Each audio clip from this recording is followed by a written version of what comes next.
Hello, everyone. Welcome to the Dying Your Way podcast. I am just so delighted to introduce you to a very special person today, Reverend Cress Darwin. He is the minister of the Second Presbyterian Church in Charleston, South Carolina.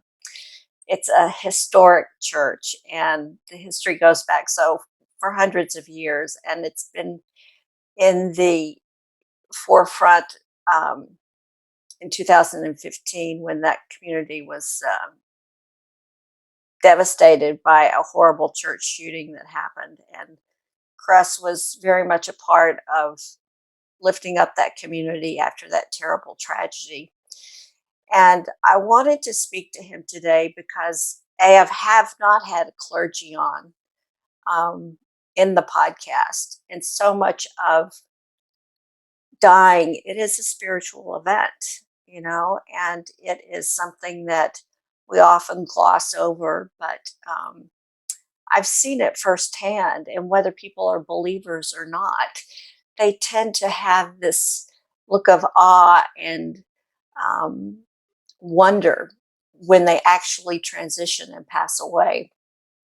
And I just thought would be great for you to meet Cress and hear a little bit about his very interesting background and how he came to be a minister. And just hear from him about his own spiritual journey and his thoughts on death and dying and how he supports an incredible community. So I want all of you to welcome Cress Darwin. Hi, Cress. Oh, hey, Claire. How are you? Cress is also a Texas friend. We go back so far back. There was a time when it was after Annie Get Your Gun, and we were doing our curtain calls. Yeah. And it was theatering around, and you came and you bounced on the stage, and you fell right down into a split, and then you put your hands up and went, ta-da! Like that. I think that was one of many times that I fell on stage, but probably not the most embarrassing time, but one of the many. So, and I also do Cress in Los Angeles. Well, we met in Texas. We knew each other in New York, but then we saw each other again in Los Angeles. He was a producer for the Arts and Entertainment Channel, and a very popular series, the biography series. And so that's one of the first things I wanted to ask you is how you jump from theater and Broadway and producing, award-winning shows in Hollywood to becoming a Reverend Cress Darwin. It's crazy. I always I'm surprised whenever anybody calls me that, because not many people do. What do they call you? They call me Cress. They call me Pastor Cress. They call me Pastor. Yeah. And of all the things that I get to do, I get to preach. I get to I'll be involved in the community, all sorts of things. But what I most enjoy, I enjoy preaching because that's part of what I've done all my life in terms of proclamation. Yeah. But I love caring for people. I just love caring for people, and the circumstances of my life, have equipped me through experiences, some of which, I wasn't proud of. I'm not proud of now, but that's part of what's equipped me to be where I am now. I always tell people, there's nothing that you can do outside of, some felonious thing or whatever. I've been there. I've done that. And I've been, words that come to mind are religious words. I've been redeemed. The truth of it is, I was never discarded.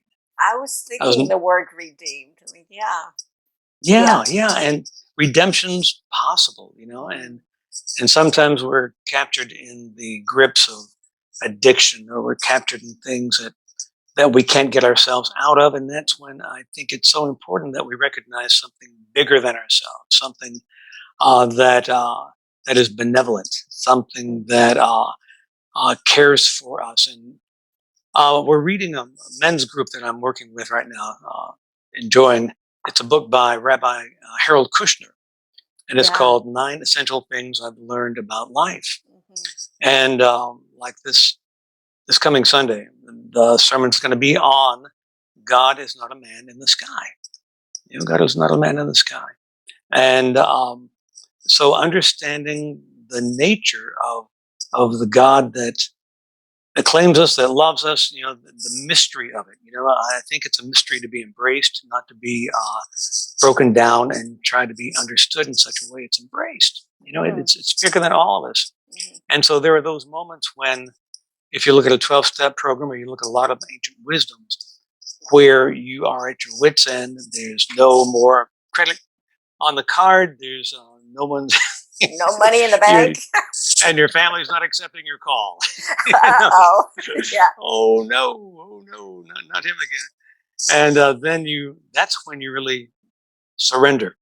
And some people think about surrender as defeat. No, it's just recognizing that there's something beyond that that loves us, won't ever leave us. And that God, what I choose to call God, and the manifestation of this essence that I'm in obedience to is Jesus Christ.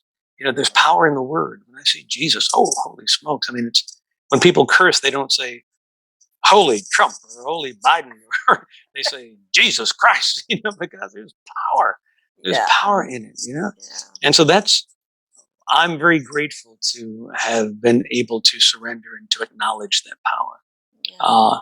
That happened when I was a little bitty boy. I had German measles, and I was in a dark room because your eyes were light sensitive, mine were, and so I had a vision of who I knew is Jesus in the doorway. Wow. And my parents weren't churchgoers, but I mean, I just see it. And who knows what triggered it, or if in fact it was just Jesus. But my parents became churchgoers. And I remember my mother's baptism with her long red hair and being dipped in the font in the Baptist church, and the lights, being reflected in her, and the droplets from her hair. Yeah. And so that's something that I've been aware of. That's been a big portion of my life, all my life. So even though I didn't have, I chose not to go into ordained ministry. First, I had to sober up, and lots of things. But then we were having so much fun in the theater. Oh, we were. We were having so much fun in the theater. And there's this woman who did our costumes, Miss Myrtle. And she would pour me into my costumes and just push me towards the stage. And somehow I got through it. Well, I mean, I didn't know that side of you. I mean, I know that we had fun, but I never, I mean, I can't imagine you doing anything so awful that, it would. Well, anyway, I don't know that part of you. I don't see that side of you. So. Well, I'm so glad. And you know what? My daughters will never see that side of me either. And this congregation, and the people I serve here in this community, will never see that side of me, because I'm redeemed. Because I had no place to turn, and I wasn't abandoned. So I think Kushner says there's a chapter about God doesn't send the problem, but God is with us in the problem to allow us healing, and then wholeness and strength, and so I think that's a big thing when people say, why did this happen to me? I don't know. And so it's not for this power to explain it to us, is to be with us and to hold us and to send and to allow us people in our lives that will allow us, comfort. I talk about, Claire, and you might have heard me say this, God's ubiquitous serendipity. People think it's, it's just chance, or how this happened, or how did I meet that person? No, it's God's, not the great puppeteer, but it's God's plan that we encounter those things which allow us to be part of the renewal and the restoration of the kingdom of God. So it's not something in the sky. In the prayer that Jesus taught his disciples, he said that thy kingdom come on earth as it is in heaven, not someplace else. And the kingdom of God is within. Yes, it's within. And I don't believe in hell. I think we choose separation. from that which is holy and that which is good and that which brings out our best. That's hell, Yeah. and in heaven we can be part of the creation. Doesn't mean it's going to be comfortable or anything else, but I think that's the great work we do, and we get to do if we are willing to. So it's Well, I went. I looked at Go your ahead. I looked at your website, and I was just so impressed with.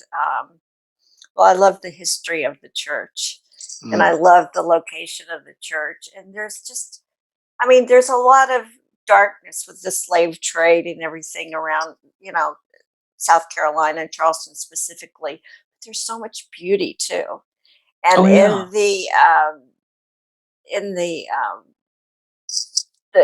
text that was in the website, I mean, inclusion was just something that jumped out at me. I Mm. could see that that was just one of the main focuses of your congregation is intergenerational, which is huge, and having this womb to tomb approach and different races and gender identity and everything. Everybody was welcome, and I really got that from the website. Great. And so many churches talk that but don't do that. Yeah. Yeah. So It's it's not easy unless you do it. When people say it's hard, well, it's not hard if you accept everybody as being the um, created in an image, that's beyond ourselves. I mean, it's hard. It's hard when you. I think it's harder when you don't do it. And we don't get to know each other unless we embrace each other. well, this might be. I mean, I don't know if you even want to talk about this, but I know that you were very much hands-on involved with supporting the AME Church when they had that horrible church shooting in 2015.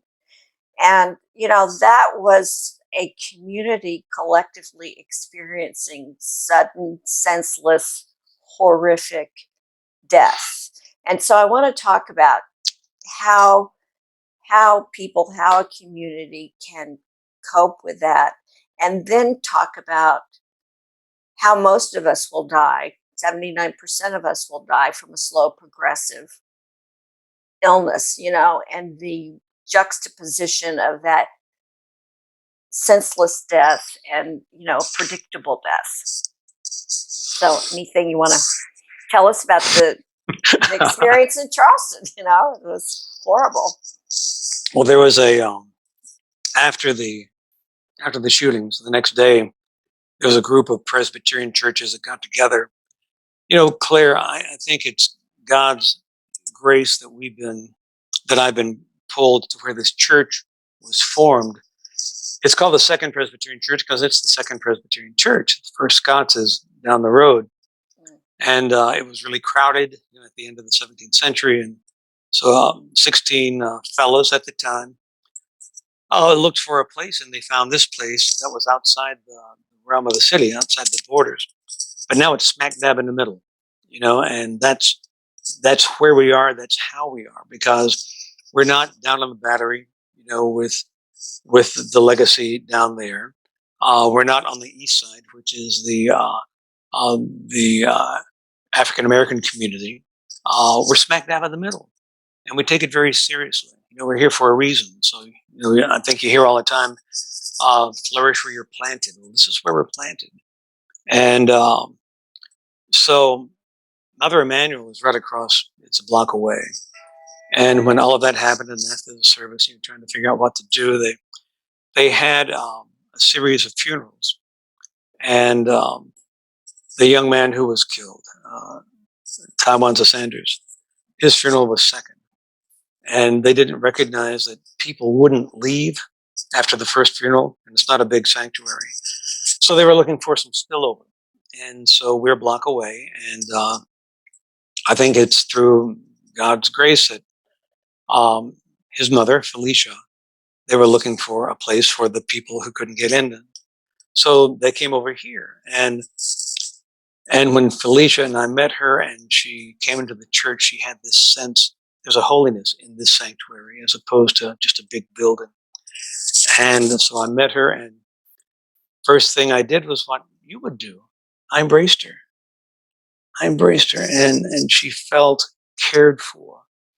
And so her son's spillover from the funeral was here, and it was packed, and it had rained, and we had an electric lightning struck out in the park, and so the electricity went off, and so it was one of those situations. Um, but Felicia was cared for here. Miss Sanders was cared for here, and when things happened where it was difficult within the home church, she found a place of welcome, a place of comfort, and a place of acceptance here. And like I said, it's what one human being would do for another. And so as it kept on, she found comfort here. Her family did during the trial. Um, it was my privilege to sit with her during all that, reliving all of that hate. Um, so I remember when every single network was stationed in front of that church, and they would interview people and for comments and so on. And I remember being asked, "Well, why do I think um, it was different this time than it was in Missouri?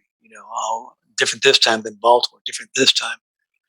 And I have to say it's because of the way the congregation was raised. They were raised with the idea that you forgive as you were forgiven. They were steeped in this. And so it wasn't just a rote thing. That's who they are, who they were. That's what made that possible, this whole sense of forgiveness. And forgiveness is a gift you give yourself. It's not something that means that what was done was all right. Doesn't mean that you approve. Doesn't mean you want to continue a relationship. It's a freedom where you say, "I forgive you." It's understanding that whoever had perpetrated that was a child of God as well, corrupted, corrosive, all of those things, but still in the image of God. So if you can somehow understand that and live into that, then you can forgive. Once again, I heard this in the trial. You took this away from me, and I hope you rot in hell. But he's already established his hell. People who do that already have established their hell. And did he have any remorse? no, no, he had written on his shoes coming in the same sentiments. No remorse at all. It's the most crazy thing. And what was written on his shoes? I can't recall exactly, but it was something that dealt with the threat he had felt from Black people, in terms of, and it wasn't they're going to rape our women or anything like, but it was all tied up in that, and how they weren't going to be able to take over our country, and so that was all wrapped in however it was said and however it was written, but no remorse. He was a white supremacist. White supremacist. Yeah, kid, not cared for, spent a lot of time by himself, and so now he's where he is. But what we were able to do, they were able to forgive because of their having been steeped in forgiveness through Jesus Christ. And then gradually Felicia was cared for, then her family, and so now they're members here. Because yeah, Felicia is an elder here, and every year we celebrate Tawanza's birthday on July 24th, and we have a service here, and they formed a foundation, and we support the foundation. And that's what we get to do, because we follow Jesus Christ. My God, I don't understand it, but I don't have to, because it's something that if I surrendered to this force greater than myself that's benevolent, I feel better. I work better.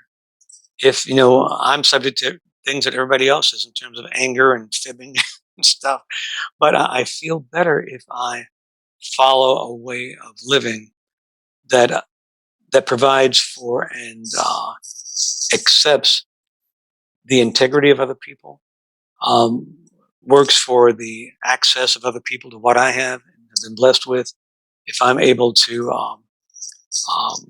look on other people through the eyes of compassion, through the eyes of love. It's real easy to, what's Chris preaching on? Love again. Oh, love, yeah, because that's the only power that can overcome. It's the light overpowers the darkness. It does. Darkness. I would love to think that young man who will spend his whole life in prison will have an opportunity to, just have some sort of his own redemption there. You hope. Well, yeah, I do hope. I do. Oh, sure, and I do too, and I think other people do as well. That he will be able to receive at some point the gift of redemption, the gift of not having to carry that guilt around, or that hate. It's possible. The hate. Yeah. So that was, I don't want to assume, because as I looked at pictures on your website, I realized that it's very intergenerational, your church, and that a lot of the church demographics now, it's a lot of older people, and younger people aren't going to church. But I saw through the pictures that wasn't the case yet. But still, I'm sure you have a lot of people that are aging, and how are they doing with their approach to death and dying, and are they prepared in that? I'm around a number of people who have lived lives that would allow them not to approach death with fear. And would you say that again?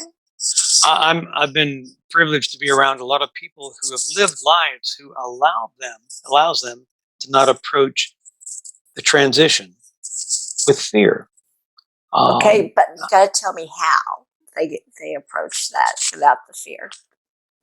Let me tell you what I think about the transition, the passage. Please do. I think it's a different zip code. I think it's a different zip code. It's like you lived over there, now you're living over here, and you're a kid, and all of a sudden now you're able to eat solid food. It's a whole different life. Yeah. And I'm believing and not knowing the particulars, I'm glad to say, about the next zip code. If I believe, as I do, that life continues, then I do not believe that we are equipped, and if we've checked off all the boxes, that we have a life of leisure, and with bonbons and your favorite dog. It's I think that who we are continues. So all the work that we're doing now is put to use in life as we go forward. I agree. Yeah. So you see,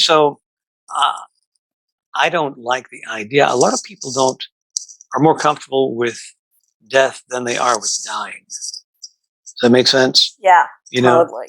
Complete sense. So it's okay over there, but I don't want to suffer. It's okay over there, but I don't want to leave my family. Mm-hmm. It's all of those things that living a life in obedience to Jesus Christ allows me, and I think others, to recognize that your loved ones will be cared for. They will remember you and say your name, and that if you've lived a life that is representative of what we're talking about, and they're going to be equipped, and eventually they'll remember the best things, and I find that with my people whom I've loved, that whatever the hurt was, that recesses, and whatever you love most, is what we hold on to. And so, go ahead. No, I love what you're saying. And, there are actual studies that have been done by a Swiss oncologist, Monica Rentz. And I found this out from Peter Finnick, which is another podcast interview that I did. But he was telling me about Monica Rentz and people that have had near-death awarenesses, near-death experiences, and people that have faith in a life after death have an 80% chance of having a peaceful death defined by no pain or very little pain, no anxiety, very little anxiety, and fear, no fear. So Wow. it's that it really behooves everyone to, you can't force a near-death awareness or near-death experience, but that having that belief in something after. But there was also a fourth group that had the same results, and it was people that were just curious about death. People that talked about death. People went to death cafes or death over dinner, or read about death, or just people that were comfortable talking about death.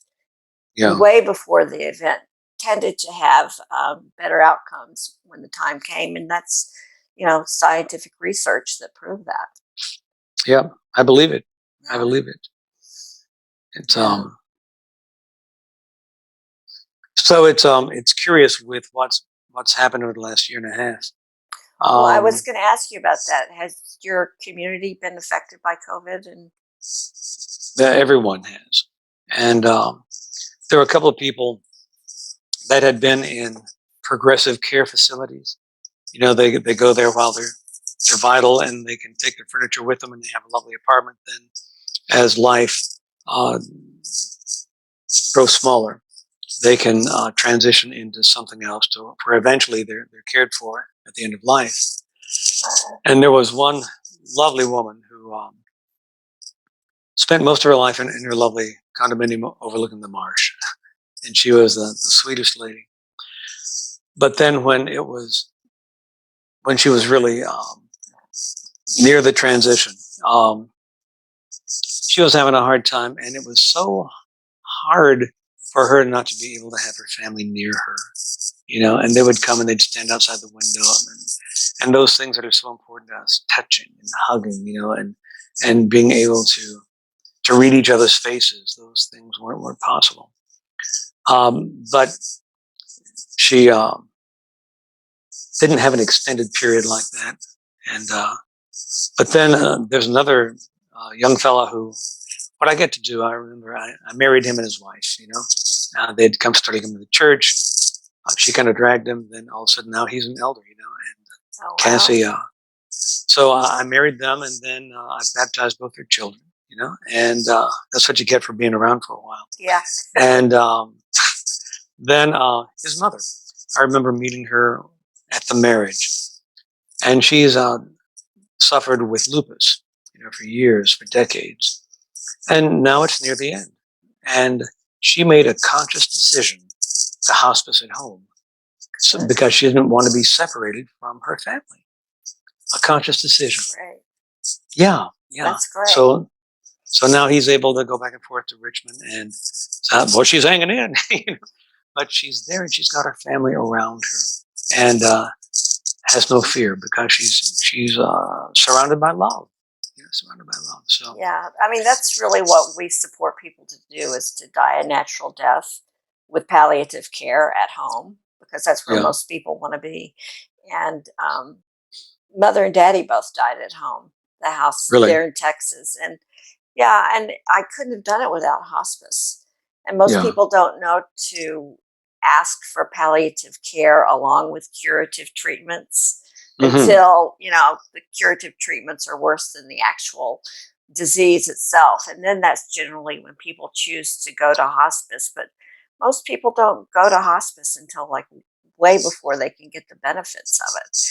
They don't realize that there's so much more to it than just presence. So much more to it. And why I'm really glad that we're talking, Cress, is one of the things that I've experienced working with people is that gift that people that know that they're dying have, is that they are forced to turn around and look back at their life and evaluate their life and value their life, evaluate it and value their life. And boy, it just really changes what's important.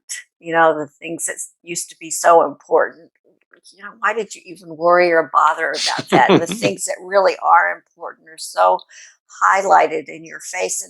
And we were talking about redemption earlier. I think it's often that people have some secret or some sorrow or some, they've been separated from a family member that they love, or they've been holding on to the secret, and it's almost keeping them from going, Yeah, and I yeah, think if there was, having a spiritual advisor or chaplain or priest or whatever that is part of that palliative care team is just essential to be able to support people, to counsel them and look at those things that have nothing to do with your medical condition.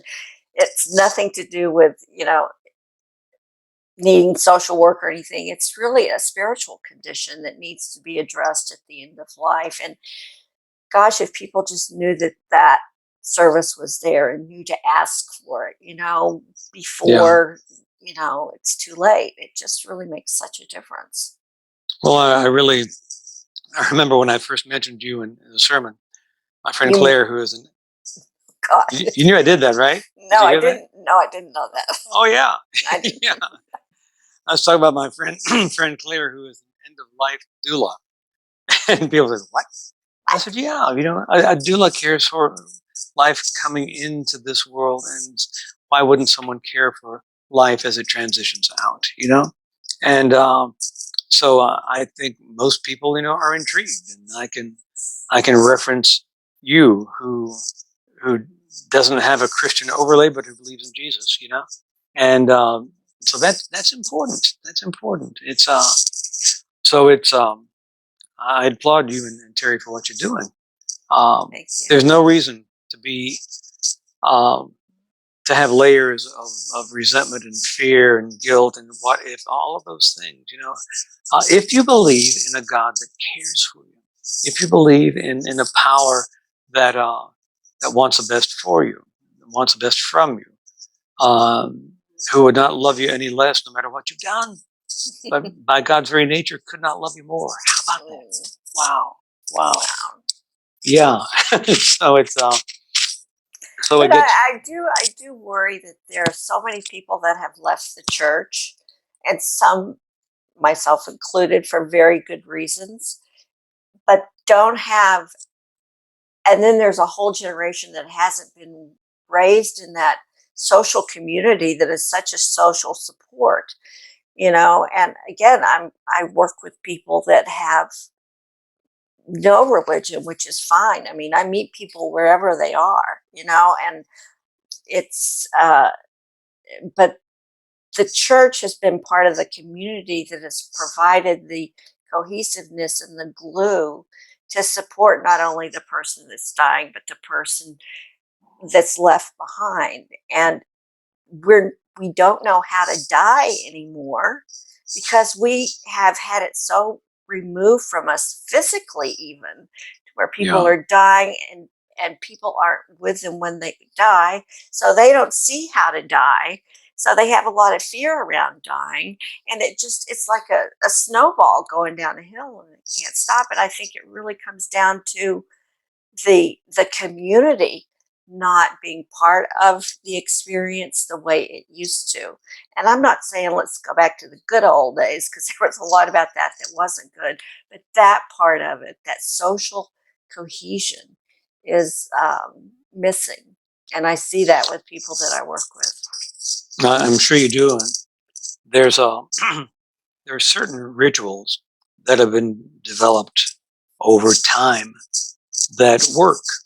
It's like some people. I've heard of them saying, "Well, so and so wouldn't want a funeral, and we don't really want the expense, so bury them."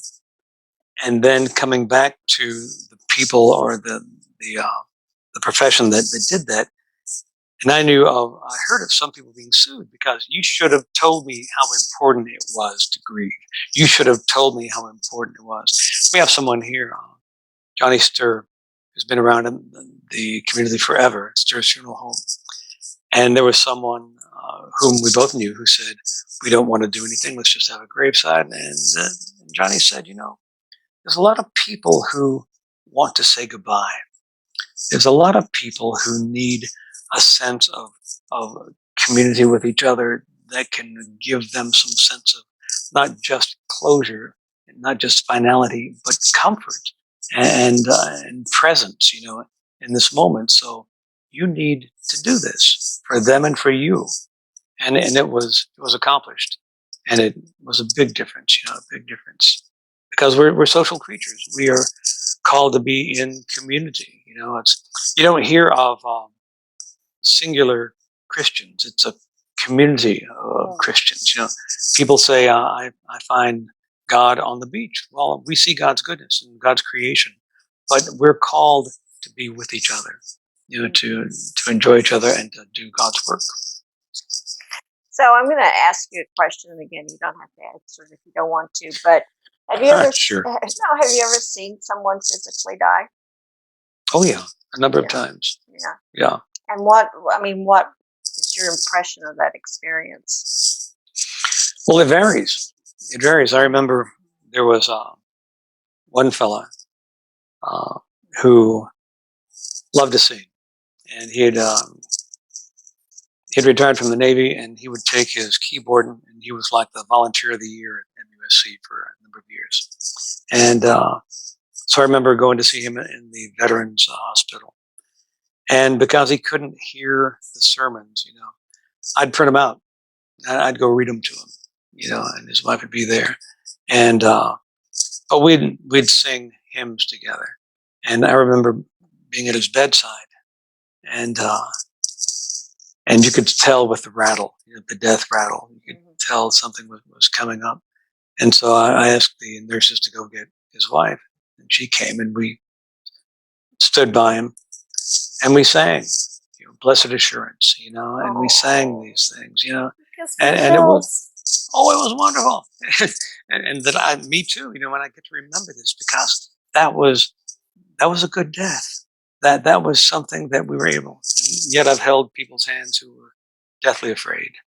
So it's, in your business, in my business, we have it's not just a professional objectivity, but there's a distance somehow that allows us to do that which we do.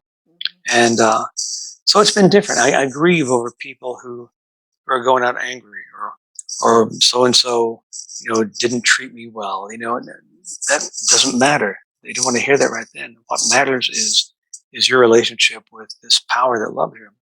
And so it varies. Short answer, it varies. Yeah. And sometimes it's encouraging. Sometimes it's I grieve, but it's powerful. It's powerful. So the deaths that I've seen that have been not good have been always the common denominator is, and I'm going to just get practical. It has nothing to do with spiritual. Well, part of it does, I guess, but is that they're just not prepared.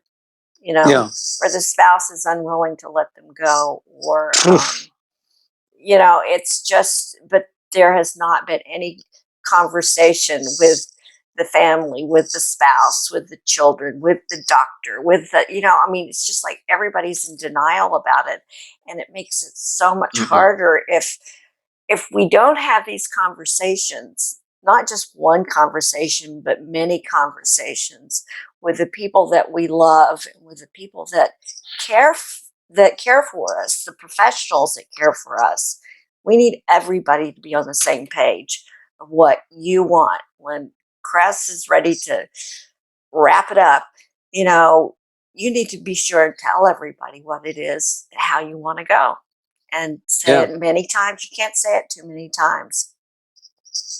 There was one family, and there were multiple children and grown children, and this man had been explicit about what he didn't want to happen. And one of the children wasn't strong enough to allow that to be carried out. And I remember the person that I would go see them, and grab my hand because he wanted to be let go. And I remember walking out and seeing, because he was in torture, and seeing the look in his eye, can't you do something? And it's awful. It's awful. So it's not just being very clear, but making sure that the things that you have requested are enforceable. Enforceable in writing. Yeah. Very, very important. So, how are you prepared? Depends on the day. I've got Rebecca and I have our wills. We have our directives. I have an independent fellow, good friend from years ago, who is my my medical, Power of attorney. Power of attorney. Yeah, and so we've got those things. So all of that's there. It's time to revise it and take a look at it, and you just make sure that it still reflects what I would want. But a lot of it has to do with the care of my daughters and my wife, and that's my primary thing. And so I'll be looking at that, revising it, and doing what I can, and in the meantime, living a life that allows them to know that no matter how much you think you can't live without me, yes, you can. If you're living, in fact, with an eye on that which I most prize. Claire, it's funny because we used to have these big dinner parties in New York City, and we'd go around because I always ask people, "What are you thankful for?" And so what's the most important thing in your life? And so people would go around and they'd feel the need to say, "Well, my work or my wife or this or that," and then they'd get around to me and I'd say, "Jesus Christ," and they'd kind of look at Rebecca and go, and she'd say, "There it is," because without Jesus in my life, I don't have anything else. I believe that I was brought to out of the depths of addiction because of surrender, to something better than myself. And I think we have a continuing need for surrender. We thought we gave our life over to this, we thought we let go of that or whatever. But there are things that we have to let go of every day, whether it's anger or whether it's greed or whether it's ambition or whether it's despair, just letting it go in active and practical obedience to shoulders better equipped to deal with it. It's because I have you here right now, and this is often a rhetorical question as a child that I had growing up in a Southern Baptist, environment. But it's just like, even as a kid, I was like, could not understand how Jesus, who loves all the children of the world, red and yellow, black and white, they are precious in His sight.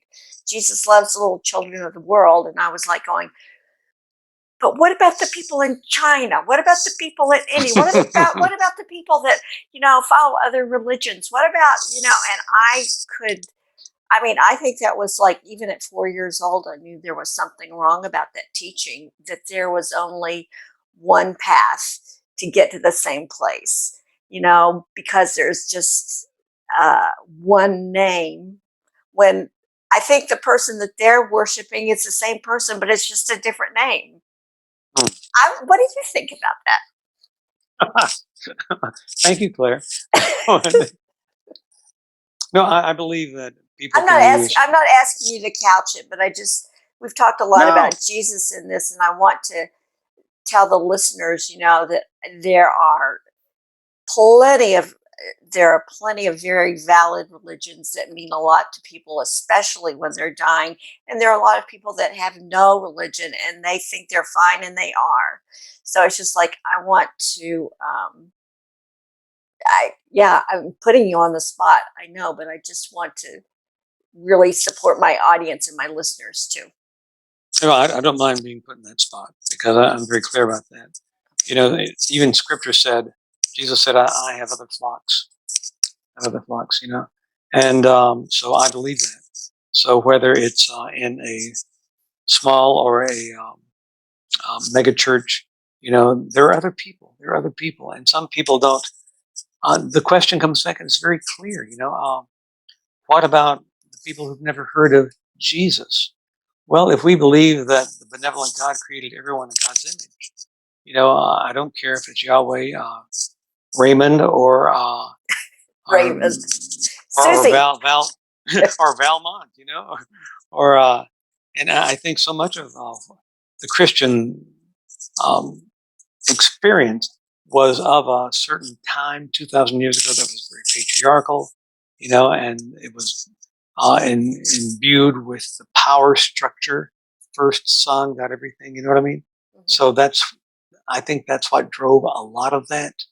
Um, and I grapple with it because I believe that God is bigger than that, just like I believe that God is bigger, whether you call God Creator, Redeemer, Sustainer, Yahweh, Fred, or Jesus, or whatever. That's one way. See, I believe that there is one God, and so the way to that God is, God doesn't say my way or the highway. I believe God says my way or your way. And That's great. so it's so I believe that there's one God that loves us all, and there's a reality of this presence that cannot be bound within the structure of certain documents or dogma or doctrine. I'm becoming not anti-doctrine, but I think that what has been useful at various times throughout the last 2,000 years may not be useful anymore. I was just talking, Claire. I think you'll enjoy this. It's and Kushner brought it up, Rabbi Kushner, about how the Adam and Eve story had been um, shaped and had this overlay of misogyny, and how when it was written, it was in the Hellenistic times, and the men were the ones who were valued, and the women were discarded or used and discarded. And so, what if that whole idea? There were a lot of creation myths. What about if that whole idea was that Eve was actually kind of heroic, that she, with a curiosity that was given to her by the Creator, um, just said, "This looks good," tastes good. All of a sudden, well, here, Raymond, you have some, and so she gave it to me. Well, the snake, snake. Come on. So all of a sudden, their eyes were open and they realized they were naked. But all of a sudden, they had a conscience. They recognized right and wrong, and so it wasn't guilt that they felt. Shouldn't have done it, but it was shame because they were vulnerable. They were exposed. And so this whole idea that the thing that differentiates us from the animals, I guess, is that we have a conscience. We can tell good and evil and what's right, and there are some things that just shouldn't be done, And so knowing that allows us to be truly human, which is in the image of the God that loves us. So if someone says, these two people that walked around and pottied like you and me, were no, I don't believe that. I think it's a way of expressing the reality that God, over God's time, created these wonderful creatures, these sentient creatures with a conscience, like God, who knew good and evil and could make the choice for the right things and be a blessing. How's that? Very good. No, I mean, I one of my favorite things. It's always been I love talking about God. I mean, I could talk to any person on any religion on an intellectual level about God, and I'm just fascinated. But when it really comes down to having a deep discussion about, particularly when people are talking in a way that it's just sort of like rote language, it's kind of like chalk on fingernails on a chalkboard to me. But if anybody can share a personal experience that they have had that makes them believe what they believe, I want to hear about their experience. I always want to hear about their experience because you can't deny that. You can't deny experiences that people have, but I feel like too often we just really believe just because Oh, we're here. That's what we're supposed to believe, and I need an authoritative figure to tell me what to think and do. And Yeah. people do it. I don't Well, it's understand that. they talk about, and here they talk about the Abrahamic religions and how we all point to the same God. Well, except that Jesus was the only one to say, "I am God." I'm God, and that's a big difference. C.S. Lewis points that out, and then we can. I think when someone brings it back to that Jesus said, "There's that name." Jesus said, "I am God. I set aside my privilege and divinity, or whatever it is. Some things I can't explain, but I walked with you. I left a witness of people who saw me and who will tell what I came, which was the biggest commandment is that you will love one another. That you will love one another." And that's it. And so that's the love is the basis, not obedience, not prayer so many times a day, not inclusion, and taking care of your own, because for Jesus, everybody is God's own. And so we care for everybody. And I think one of the things that I do love about working with dying people is that when everything else is stripped away, all that's left is love. That's all that's there. And Yeah. it's just beautiful to see the essence of who we all are. It's just that, and if you can learn from that by watching someone die in that way, in that state, knowing that you can take that state right now, fully alive, and live that way now without all the other trappings. It's a beautiful way to learn what is, I think, why we're here. It's a beautiful way to live, to Yeah. learn and to live. And it's, it becomes a practical thing. It's like if someone is addicted to something and it's destructive to them. Well, as long as they get some satisfaction from it, they're going to do it. I'm going to have remorse tomorrow, but boy, it feels good right now. I'm just going to get something from it. But then there's a point when one recognizes, if possible, that it's not worth it. The only thing that's worth it is living in a loving way, not as a doormat, not as someone who doesn't have a backbone or integrity or is willing to fight for those things which are right, but it's living in a way that expresses the love that's available to everybody. That's why we're here. Well, Cress, before we end our conversation, is there anything you want to ask me? Claire, it's you've loved your with me. You've lived your life pretty open, and I've whenever I describe our relationship, you were 17, I was 19 when we first met at Casa Manana, the Golden Choosies. That's what we were, the Golden Choosies, and we had a great time. So I've shared whenever it was appropriate that we have accompanied each other through many, and so I've witnessed that, and we've been able to just enjoy each other, as loving friends. And what a Best gift! friend ever. Yeah. So I don't think there's anything that we've